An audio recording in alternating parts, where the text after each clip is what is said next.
Mi nuera me llamó el viejo miserable en la cena de su boda. Dijo, un brindis por ese viejo miserable que siempre intenta impresionarme. Sonreí y me levanté de inmediato para irme de la cena. 2 días después, mi hijo me llamó, suplicando. Lo que ocurrió fue bastante increíble. Siempre creí que si trabajaba duro, me mantenía honesto y amaba a mi familia con fiereza, el mundo me devolvería esa deuda con paz en mi vejez. Me llamo Raymond y pasé 35 años como ingeniero estructural. Más vigas de acero y concreto de las que la mayoría de los hombres podría contar. Nunca fui ostentoso. Nunca ansié poder o reconocimiento. Solo quería construir algo que durara. Y lo hice. Ladrillo por ladrillo. Un hogar con un porche amplio, un jardín inclinado y tablones crujientes que resonaban con risas e historia. Después de que mi esposa falleció, esa casa se sintió como una catedral vacía. Cada habitación resonaba con su ausencia, pero no podía obligarme a venderla. Así que cuando mi hijo David se comprometió con Melissa, se sintió casi divino, como si la casa pudiera respirar de nuevo. Les dije que quería que la tuvieran, no alquilada, no prestada. La firmé a su nombre, así de simple. Lo llamé un regalo generacional. Un nuevo comienzo en un lugar construido con manos callosas y buenas intenciones. La primera vez que conocí a Melissa, noté sus ojos calculadores. Era lo suficientemente cortés en la superficie, pero se movía como alguien que audicionaba para un papel que ya creía merecer. Aún así, sonreí. David la amaba, y él siempre había sido un buen hijo. Tranquilo, reflexivo, más artista que matemático, pero estable a su manera.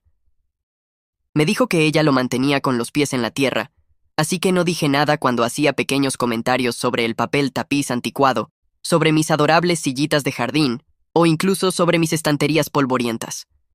Me repetí que eran nervios. Los jóvenes tenían gustos diferentes. No iba a ser de esos padres que se metían en cada decisión. Quería que construyeran una vida y mantenerme lo suficientemente cerca para ayudar si tropezaban. Ese fue mi error. No entendí entonces que algunas personas solo interpretan la bondad como moneda para explotar. El día de la boda estuvo nublado pero cálido. Ese tipo de tarde que ya se siente envuelta en nostalgia antes de terminar. Hicieron una ceremonia pequeña en el patio trasero, íntima y de buen gusto. Incluso pagué la mitad, aunque nunca me lo pidieron. Yo lo ofrecí, esa era mi manera. Melissa apenas reconoció el gesto.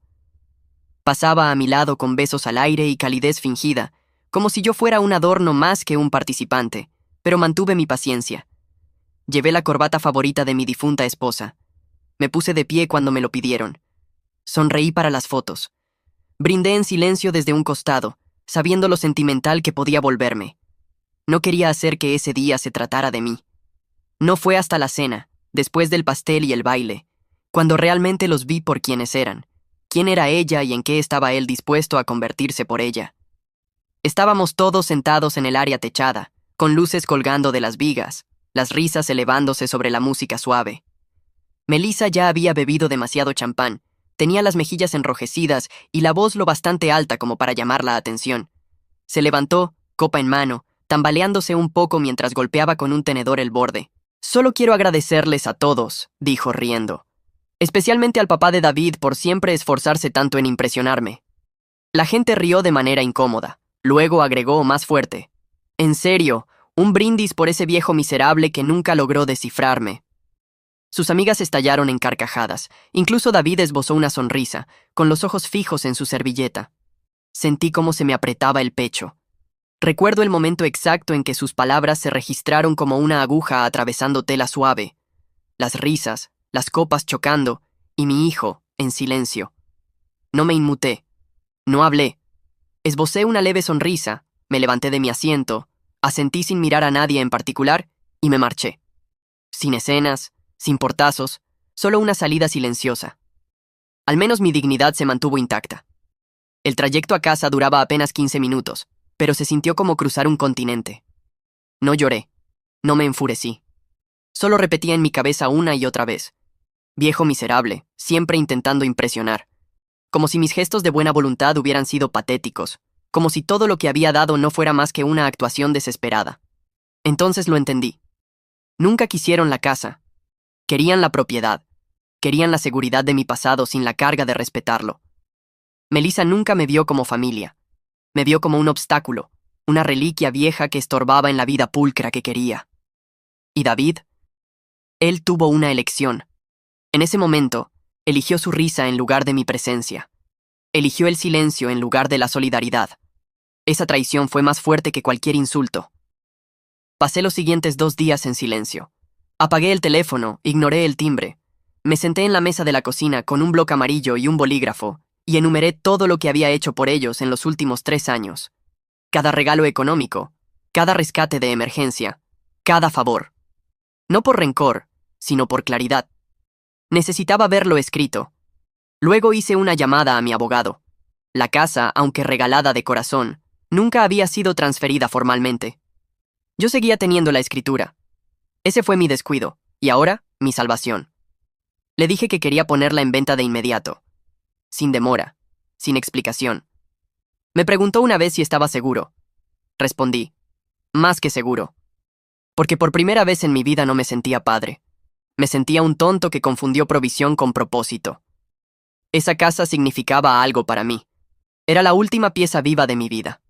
Imaginaba nietos jugando en sus pasillos, cenas de domingo llenas de charla y anécdotas. En cambio, la había entregado a personas que la despreciaban, que me despreciaban. Y aquel brindis no fue solo una broma, fue una declaración, una revelación. Yo no era parte de su futuro. Era una nota al pie que toleraban por lo que podía dar. Y una vez que lo di, fui desechable. Así que hice lo único que no esperaban. Me volví escaso. Y luego, necesario de nuevo.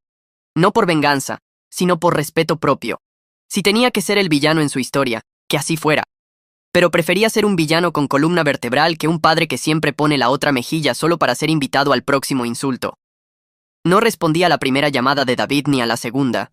Cuando envió un mensaje que decía simplemente «¿Podemos hablar?», lo miré durante 1 hora sin contestar. No porque no tuviera nada que decir, sino porque tenía demasiado. Rabia mezclada con dolor. Y debajo de ambos, una comprensión hueca. Las cosas nunca volverían a ser como antes. Hay un tipo particular de silencio que sigue a la traición. No es la quietud de la paz, sino la que grita debajo de la piel. Caminé por la casa como un fantasma esos 2 primeros días, abriendo cajones que no había tocado desde que murió mi esposa, pasando la mano por marcos de fotos viejas, respirando el olor de la madera añeja y la lavanda seca.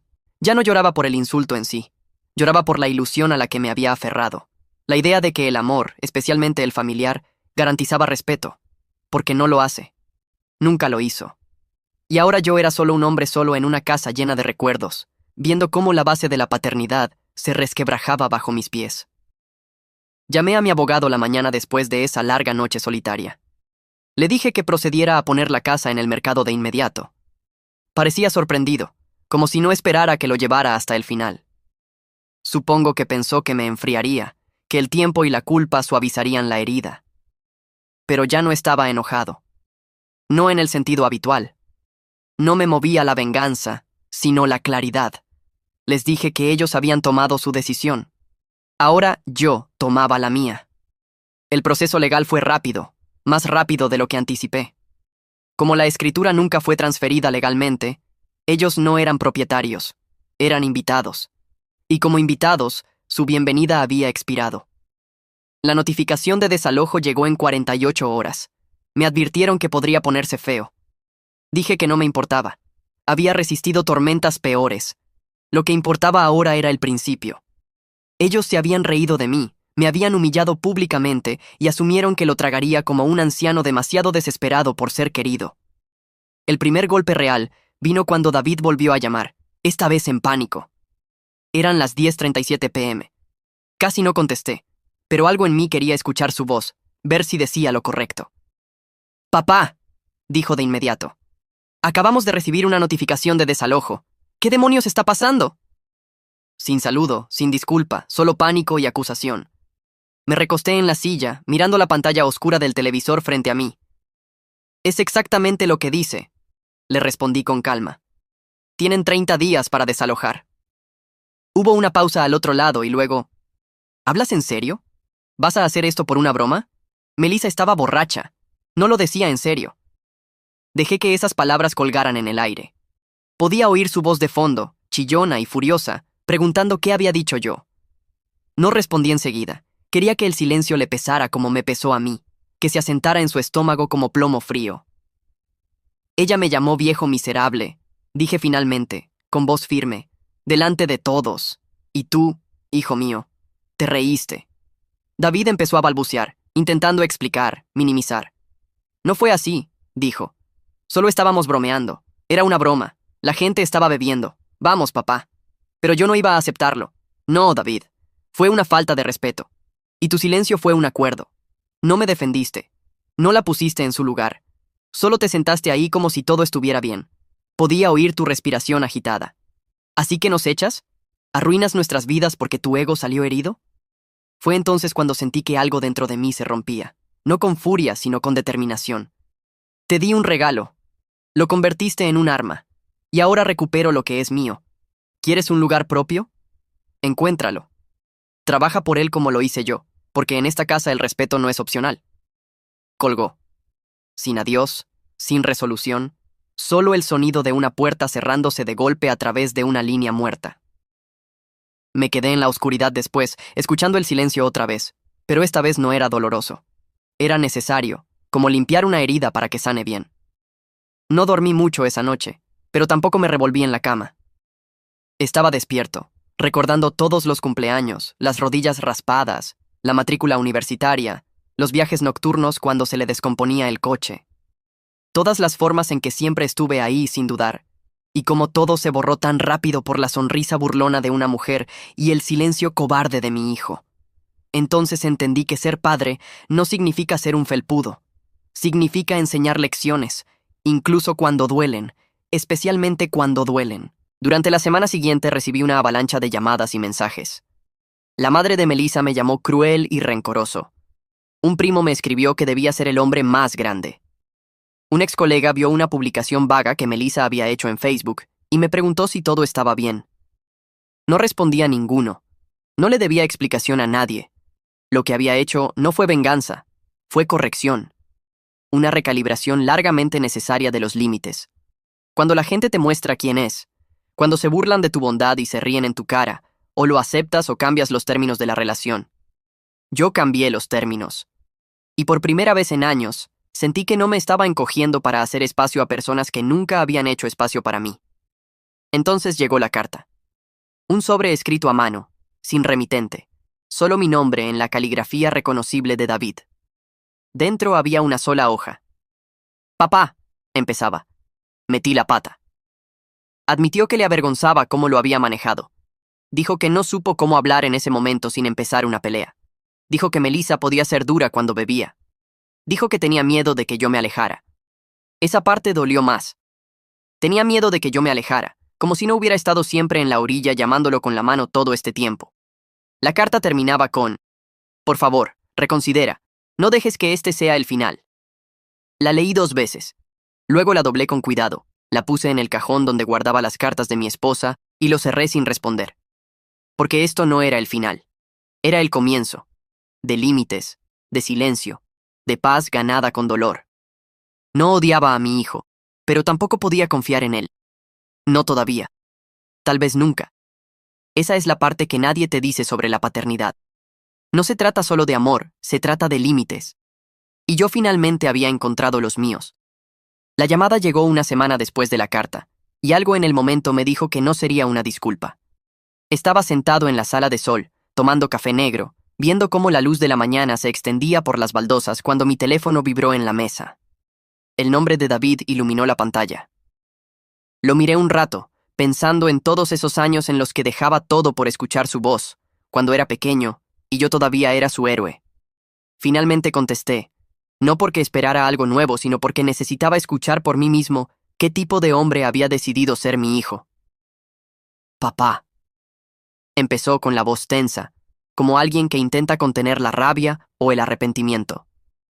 No podía distinguir cuál. «Tenemos que hablar en persona». Me recosté en la silla, que crujió bajo mi peso. «Dilo ahora. No hay necesidad de gastar gasolina fingiendo que somos algo que no somos». Hubo una pausa larga, de esas que parecen que alguien hojea un mazo de tarjetas con todas las cosas equivocadas que puede decir. «Melissa está embarazada», soltó. Parpadeé. Las palabras cayeron como un golpe sordo. No porque no me importara, sino porque no podía decidir si usaba la noticia como arma o si realmente me estaba buscando. Felicidades, dije con frialdad. Espero que el bebé herede tu sentido del tiempo. Suspiró. Vamos, papá, estoy intentando aquí. Me quedé callado, dejando que el silencio hiciera el trabajo pesado. Finalmente dijo, ya entendiste el punto, ¿ok? Melissa se pasó de la raya. Pero no puedes desarraigarnos así. Estamos formando una familia. Ahí fue cuando sentí la furia subir. No ruidosa, sino aguda y certera. Ustedes mismos se desarraigaron en el momento en que decidieron que mi dignidad era menos importante que su chiste barato. Él trató de suavizar la voz, entrando en ese tono que usaba de adolescente cuando quería que yo lo liberara de un castigo. Ella no lo dijo en serio. Había bebido mucho. Sabes cómo se pone cuando está nerviosa. Cerré los ojos respirando lento. ¿Y tú sabías cómo era yo cuando te regalé esa casa? ¿Eso la detuvo? Pregunté. ¿Eso te hizo defenderme? ¿Te impidió sonreír cuando me convertí en el hazmerreír frente a un salón lleno de extraños? Lo escuchaba respirar con desigualdad, como si quisiera discutir pero no tuviera base. No pensé que te doliera tanto, murmuró. Ahí fue cuando exploté. No con gritos, sino con precisión. No pensaste en absoluto, David. Ese es el problema. No pensaste que haría algo. Pensaste que tragaría el insulto y aún así aparecería con un cheque en Navidad. Hubo un silencio quebradizo. Luego cambió de táctica, esta vez a la culpa.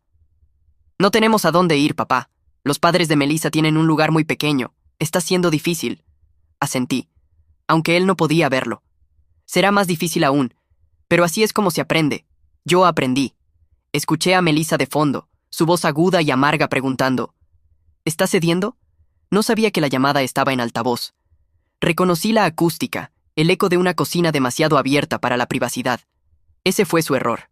Yo no dije nada, y un segundo después, ella rió. Dile que se aguante con su cheque de jubilación. No vamos a arrastrarnos de vuelta con ese viejo polvoriento. Sonreí, no porque no doliera, sino porque aclaró todo. ¿Estás en altavoz, verdad? Pregunté. David no respondió. Lo sabía. Intentó justificarse, excusarse.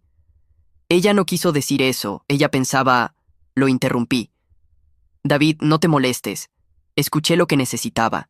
Y lo decía en serio. No era el primer insulto.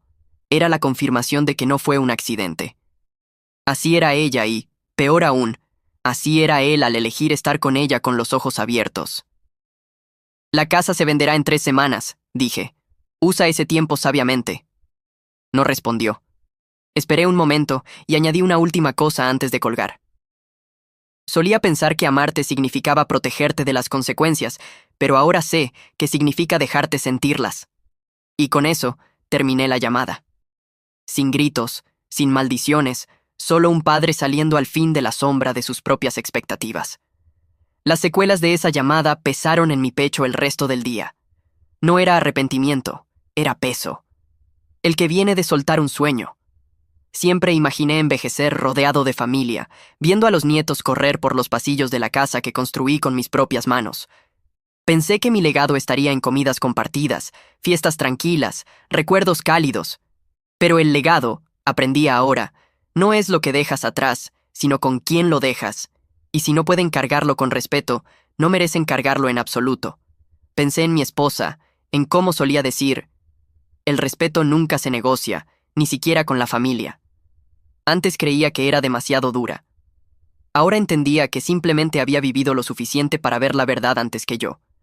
Esa tarde me senté en mi escritorio y escribí una carta corta, no para David, sino para la agente inmobiliaria. Le dije que procediera con urgencia, sin retrasos. Incluí los detalles de la propiedad, una lista de no negociables y la petición de evitar vender a alguien de la familia. No quería que esta casa volviera a caer en manos equivocadas por culpa o manipulación. Merecía un nuevo comienzo, aunque yo no pudiera tenerlo. Cuando firmé mi nombre al final, sentí que algo se relajaba en mis hombros. Una liberación tranquila, como un suspiro que no sabía que llevaba tiempo conteniendo. Por primera vez en años, no estaba esperando ser invitado.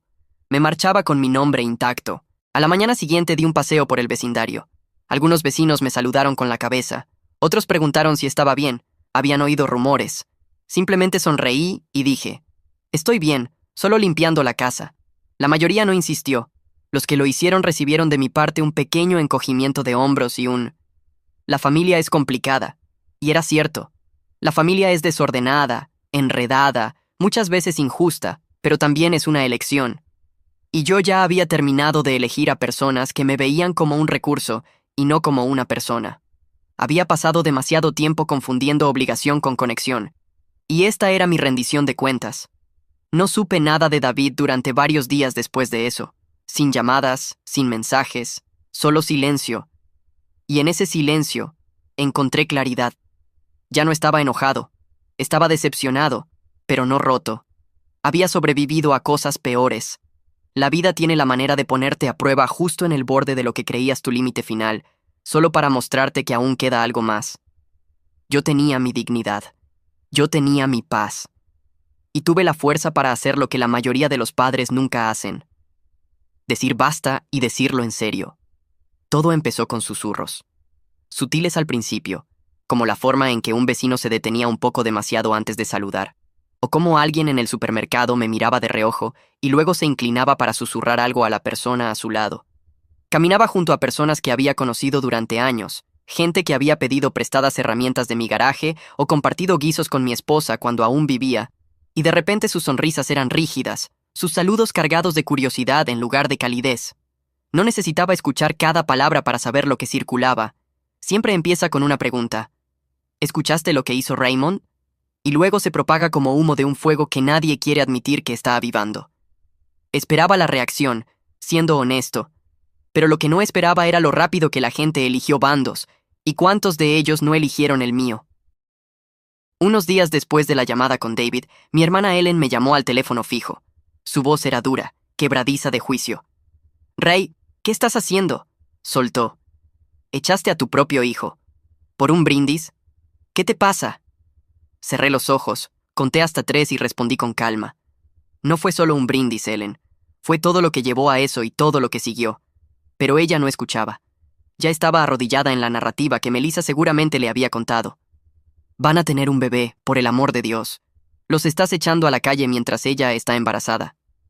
La forma en que lo dijo, echándolos a la calle, como si hubiera tirado sus maletas a la acera bajo la lluvia, me revolvió el estómago. «Nunca tuvieron derecho a esa casa», respondí. «Fue un regalo que despreciaron». Silencio de su parte, y luego, más fría. «Has cambiado». Ese comentario pesó más de lo que admitiría. «Has cambiado». Como si se supusiera que debía permanecer estático, infinitamente generoso, la vieja mula confiable a la que todos podían cargar sus desastres. Pero quizá sí había cambiado. Quizá el duelo había desgastado las partes de mí que antes toleraban la falta de respeto en nombre de la familia. Quizá perder a mi esposa había arrancado la fantasía de que la sangre por sí sola justificaba el perdón. Aún así, dolió, porque siempre había sido el confiable, el pacificador, el que intervino cuando nuestro padre se marchó y nuestra madre se vino abajo. Yo había criado a Ellen más de lo que le gustaba admitir, y ahora me hablaba como si fuera un extraño frío y desalmado que había perdido el rumbo. Pero no estaba perdido. Estaba acabado. El verdadero golpe llegó 2 días después, cuando mi sobrino Ryan, el hijo de Ellen, me envió un mensaje con una captura de pantalla de Facebook. Melissa había publicado una foto en blanco y negro de su boda, con un pie de foto dramático y largo. Es desgarrador cuando las personas que deberían protegerte se convierten en las que más te hieren, pero nos levantamos. Había decenas de comentarios. «Sé fuerte, chica. Te mereces algo mejor. Qué pena que tengas que lidiar con una familia tóxica». Uno incluso escribió: «Cortar el peso muerto es autocuidado». Me reí a carcajadas, no porque fuera gracioso, sino por la pura desfachatez. ¿Yo era el peso muerto ahora? El hombre que había pagado la mitad de su boda, que les había dado una casa y nunca les pidió un centavo a cambio. Y ahora, porque exigí respeto básico, yo era el villano en su pequeña tragedia curada. Ryan había añadido una sola frase bajo la captura. «Solo para que sepas lo que está diciendo». Sin juicios, sin tomar partido, solo información. Lo aprecié más de lo que podía expresar. Esa misma tarde, me llamó. «Tío Ray, solo quería decirte que no estoy de acuerdo con lo que están haciendo. Sé qué tipo de hombre eres». Eso casi me rompió. En medio de todo el ruido, el juicio y las publicaciones cargadas de autojusticia, alguien todavía recordaba. Alguien todavía me veía. Gracias, Ryan, dije, con la voz quebrada. No esperaba que nadie estuviera de mi lado. Él guardó silencio un momento y luego dijo: a veces, los que ven la verdad no son los más ruidosos. Esa frase se quedó conmigo durante días, pero las repercusiones siguieron expandiéndose. Me invitaban cada año a la fiesta del vecindario que solía ayudar a organizar. Esta vez, la invitación nunca llegó. Sabía mejor que preguntar por qué. Un amigo en común me dijo más tarde que Melissa había hablado con el anfitrión y le dijo que no se sentiría segura si yo estaba allí. No se sentiría segura. Esa frase, afilada como vidrio, me hizo apretar la mandíbula tan fuerte que pensé que mis muelas se partirían. La seguridad no tenía nada que ver con eso. Era manipulación disfrazada en el lenguaje de la victimización. No solo me pintaba como amargado o irrazonable, me estaba marcando como peligroso. Y David, a juzgar por su silencio, lo permitía. Ese fin de semana, conduje hasta la casa por última vez antes de que el agente inmobiliario trajera al fotógrafo. Me paré en la sala vacía, la luz del sol entrando por las mismas ventanas donde David solía presionar sus manitas y dejar huellas. Recordé la Navidad en que olvidamos comprar pilas para su camión de juguete, así que me quedé despierto toda la noche tallando ruedas de madera. Recordé enseñarle a cortar el césped, a afeitarse, a pedir perdón. Estaba allí rodeado por los ecos de todo lo que intenté darle y el silencio ensordecedor de lo que él había tirado. Y susurré, casi para mí mismo: hice todo lo que pude. Al salir, noté algo en el suelo junto a la puerta principal. Un papel doblado había pasado por la ranura del correo. Lo recogí, lo abrí y casi lo dejé caer cuando vi lo que había dentro. Un dibujo con crayón, torpe pero sincero. Un monigote de pie junto a una casa alta con flores debajo. Arriba, en letras grandes, decía: «Te quiero, abuelo». Me temblaron las manos. Melissa tiene una sobrina de 5 años. Yo solía darle galletas con chispas de chocolate y dejarla jugar con la vieja caja de música de mi esposa. Ella solía llamarme abuelo Ray. No la había visto desde la boda, pero ella recordaba. Todavía recordaba. Me quedé mucho tiempo sosteniendo ese dibujo, luchando contra el ardor en mis ojos. Ese pedazo de papel valía más que cualquier disculpa que hubiera recibido hasta ahora, porque venía sin condiciones, sin cálculo. Era puro. Y en ese momento me di cuenta de algo. La historia que ellos contaban sobre mí no importaba tanto como la verdad que yo llevaba conmigo. El dibujo fue a parar al bolsillo de mi abrigo, y cerré la puerta con llave por última vez. No solo la puerta de la casa, sino la de ese capítulo, esa confianza, esa versión de la paternidad en la que seguía esperando que las personas que amo me amaran de la manera correcta. No esperaba compañía. Ese jueves por la tarde, el cielo se había asentado en uno de esos estados grises y nublados que hacen que todo se sienta más pesado, como si el aire contuviera la respiración. Estaba preparando una segunda cafetera, más por costumbre que por deseo, cuando escuché los golpes en la puerta. 3 toques firmes, ni impacientes ni dudosos, solo seguros. La abrí y encontré a Margaret Donnelly en mi porche, con los brazos cruzados sobre su cardigan burdeos, una expresión neutral suavizando sus rasgos usualmente afilados. «No te quedes ahí parado», dijo. «No vengo a morderte. ¿Tienes café de verdad o solo esa basura instantánea que solías servir?» Parpadeé, atónito un segundo, y luego me hice a un lado y le indiqué que pasara. Margaret había sido la amiga más cercana de mi esposa durante casi 40 años. Y aunque siempre habíamos sido cordiales, siempre había una cierta dureza en nuestras interacciones, un entendimiento mutuo de que nuestra lealtad hacia Linda no se extendía del todo entre nosotros. Pero hoy, su tono era menos acero, más hueso, y sentí algo diferente en su postura, como si viniera no como juez, sino como testigo. Nos sentamos frente a frente en la vieja mesa de la cocina, la de las patas melladas y los anillos de agua de décadas de vasos descuidados. Ella miró alrededor lentamente, como midiendo el silencio. «Este lugar todavía huele a ella», dijo suavemente. Asentí. Nunca cambié mucho después de que ella murió. No tenía fuerzas para hacerlo. Margaret sorbió el café y luego me miró a los ojos. «He estado escuchando cosas, Ray». Su voz no acusaba. Flotaba, equilibrada cuidadosamente entre la preocupación y la curiosidad. De Ellen, de algunos conocidos en común. Pero no vine a regañar. Vine a preguntar qué pasó realmente, Porque te conozco y sé que no quemarías tu propia casa a menos que el fuego ya hubiera empezado. Esa frase, el fuego ya había empezado, se me quedó grabada. Me recosté en la silla y le conté todo. El brindis, las risas, el silencio de David, el desalojo, las repercusiones. Su rostro no se inmutó ni una sola vez. Escuchó como Linda solía escuchar, con todo el cuerpo. Cuando terminé, dejó la taza sobre la mesa con cuidado y exhaló por la nariz. «Maldita sea», dijo. «Esa chica tiene una vena cruel. Siempre la tuvo». Levanté una ceja. «¿Lo sabías?». Se encogió de hombros. A Linda no le gustaba. Nunca lo dijo directamente, pero yo lo notaba. Decía que Melissa llevaba el encanto como un disfraz. Bonita, pero vacía. Y David, bueno, él siempre fue más corazón que columna vertebral. Eso me golpeó más de lo que esperaba. Sabía que mi esposa tenía dudas. Me sentí tanto reivindicado como traicionado. No por ella, sino por los años que pasé pensando que era el único que veía las grietas. Margaret extendió entonces la mano, apoyándola suavemente sobre la mía. «Pero necesito decirte algo que no te gustará, Rey, porque me importas. Tienes razón en sentirte herido, y tienes razón en exigir respeto. Pero cerrar completamente la puerta a David, a ese bebé, ya no se trata solo de orgullo, se trata de legado». Retiré mi mano lentamente con el pecho apretado. ¿Entonces debería aceptar el maltrato? ¿Quedarme sentado en silencio mientras me quitan la dignidad? Margaret negó con la cabeza. «No. Pero necesitas preguntarte si este límite que has construido es un muro o un ataúd. Puedes mantener tu posición sin enterrar lo poco bueno que aún existe. Ese niño es inocente, y David está atrapado en algo tóxico, pero sigue siendo tu hijo». Aparté la mirada, sintiendo el peso de sus palabras. «Él la eligió a ella», murmuré, «por encima de mí, por encima de todo lo que le enseñé». Ella asintió. «Y quizás se arrepienta, pero la puerta no tiene que estar completamente abierta. Rey, solo lo suficiente para que entre la luz». Su voz era suave ahora, casi suplicante. «No dejes que tus últimos años se definan por un enfrentamiento. No tienes que perdonarlos, pero tampoco te borres de la historia».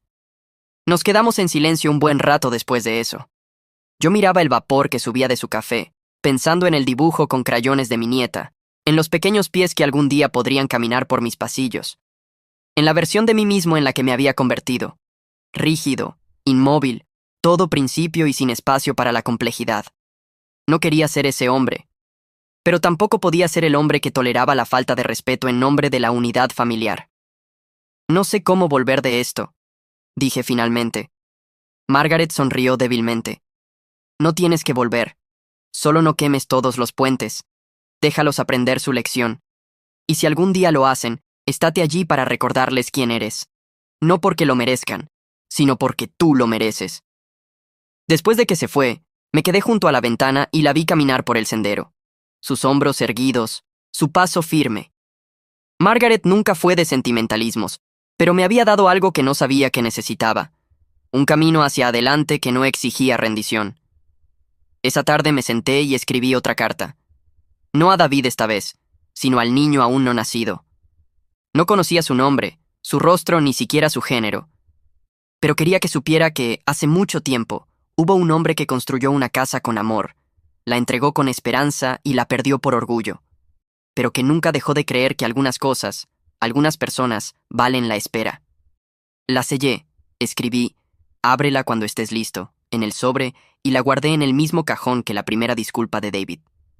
No estaba listo para llamarlo. Todavía no. Y mucho menos estaba preparado para invitar a Melissa de vuelta a mi vida. Pero Margaret me había hecho darme cuenta de algo importante. Los límites no son lo mismo que los muros. Uno protege, el otro aprisiona. Y yo no tenía ningún interés en ser mi propio carcelero. Ellos aún tenían que enfrentar las consecuencias de sus actos. Eso no cambiaría. Pero tampoco necesitaba endurecer tanto mi corazón que ningún futuro pudiera crecer a partir de él. Quizá algún día ese niño llamara a mi puerta. Quizá algún día David se plantara en mi porche, mayor, más sabio y finalmente consciente de lo que había hecho. Y cuando llegara ese día, no quería ser un hombre amargado mirando una casa vacía. Quería ser alguien que ya hubiera hecho las paces con el pasado y hubiera dejado una pequeña luz encendida en la ventana, por si acaso. La venta se cerró un martes, poco después del mediodía. Recibí el correo de confirmación del agente inmobiliario con los documentos finales adjuntos, firmados, notariados y terminados. La casa ya no era mía. Me quedé mirando la pantalla durante mucho rato. Luego me recosté lentamente en la silla. Era extraño lo silencioso que todo se sentía después. No el silencio que sigue al caos, sino una quietud más profunda. La que se instala cuando tomas una decisión de la que no puedes volver atrás. Esperaba sentir algún tipo de arrepentimiento, o incluso duda, pero en su lugar sentí algo más cercano al alivio. No alegría, no vindicación, solo la ligereza que llega cuando una puerta pesada finalmente se cierra y ya no tienes que seguir mirándola, preguntándote si alguien entrará por ella. La espera había terminado. Había hecho lo que dije que haría. Y por una vez, eso era suficiente. Di un último paseo por la casa el día antes de que cambiara de manos. Ya estaba vacía entonces, despejada por los mudanceros, cada eco rebotando en las paredes desnudas. Pasé la mano por la barandilla donde David solía deslizarse con sus pijamas de Spider-Man, sus risitas resonando por la escalera. Me detuve en la cocina donde Linda y yo solíamos bailar despacio y en silencio, nuestros pies rozando las baldosas mientras la radio susurraba viejas canciones de Motown. Cada habitación guardaba una historia, pequeña, ordinaria e irreemplazable. No lloré. Ya había llorado en las noches solitarias y en los largos viajes en coche con las ventanas bajas. Había terminado de llorar el pasado. Ahora solo estaba dando testimonio de lo que quedaba y honrándolo una última vez antes de entregar las llaves. Cerré la puerta principal con llave, giré 2 veces y la metí en el sobre para el agente. Cuando me alejé, no miré atrás. Algunos cierres no necesitan una última mirada. Al día siguiente recibí otra llamada de David. Casi no respondí. Mi pulgar se detuvo sobre el botón de rechazar durante 10 segundos enteros. Pero algo dentro de mí, quizá curiosidad, quizá costumbre, me hizo presionar aceptar. Su voz era áspera, como si no hubiera dormido. «Ya está hecho, ¿verdad?», preguntó. No pregunté cómo lo sabía. Quizá el agente lo llamó. Quizá Melissa seguía vigilando cada movimiento mío en línea. Simplemente dije, «Sí, ya está hecho». Guardó silencio durante mucho rato. Luego dijo, «Nos mudamos con sus padres. Ha estado apretado». Esperé. No iba a llenar el silencio por él. Finalmente añadió, «Quería decir lo siento otra vez. Sé que probablemente ya no importa a estas alturas, pero necesitaba decirlo». Me incliné hacia adelante, apoyando los codos en la mesa. «Lo dijiste antes, pero no vino acompañado de un cambio. Vino acompañado de excusas». No discutió esta vez. Eso era nuevo. «Ella está enojada», admitió. «Aún no entiende por qué hiciste lo que hiciste. Pero yo empiezo a entenderlo. Debí haberte defendido. Esa noche simplemente me congelé. No quería armar una escena. Su voz se quebró un poco, pero lo empeoré al quedarme callado. Eso se asentó en el centro de mi pecho, no como dolor, sino como un reconocimiento sordo. «El silencio es una elección», le dije, «y cada elección tiene un costo». Otra pausa. Luego dijo, «¿Crees que alguna vez volveremos a hablar como antes?». Suspiré. «Estamos hablando ahora, David. Pero como antes, eso ya se fue. No puedes entrar a una habitación que incendiaste y esperar que se vea igual», murmuró. «Sí, supongo que no. No colgué, pero tampoco dije nada más. Al final lo hizo él. Ese fin de semana recibí una invitación por correo, sobre color crema, letras doradas, un baby shower. El nombre de Melissa escrito en cursiva junto al de David. El mío no estaba escrito a mano, solo impreso con el resto como cualquier otro invitado.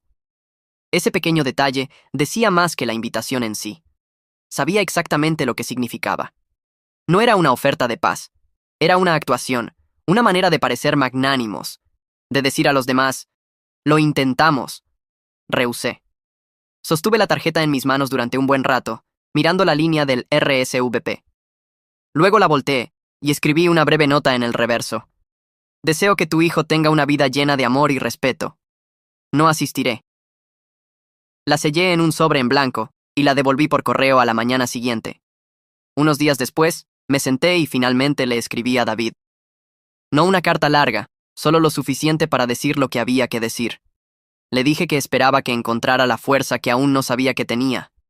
Le dije que la paternidad era más que provisión, era presencia, integridad y proteger a tus hijos de las peores partes de ellos mismos.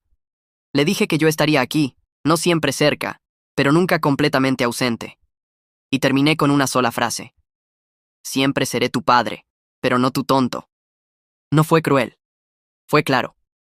Esa línea me había tomado mucho tiempo entenderla. Amar a alguien no significa borrarte a ti mismo para su comodidad. Significa trazar la línea entre el perdón y el consentimiento, y mantenerte en ella incluso cuando te tiemblen las rodillas. En los meses que siguieron, el ruido se apagó. Los chismes se silenciaron.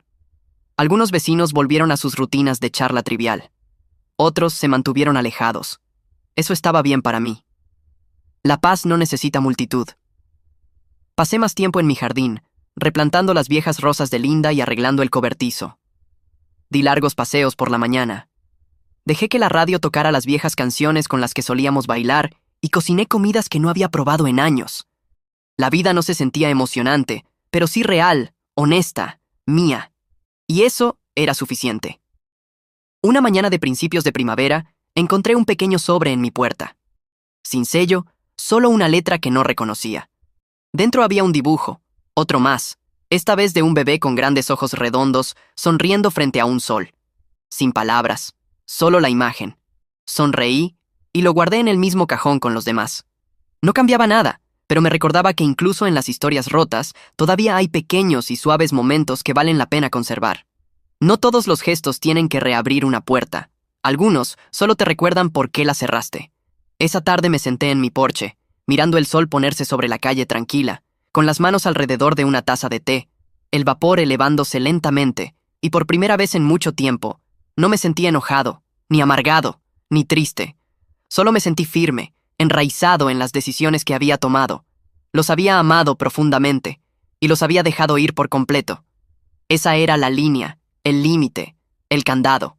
Y aunque la casa se había ido y la risa era ahora solo un recuerdo, había conservado una cosa, mi respeto propio, y eso bastaba para llevarme adelante.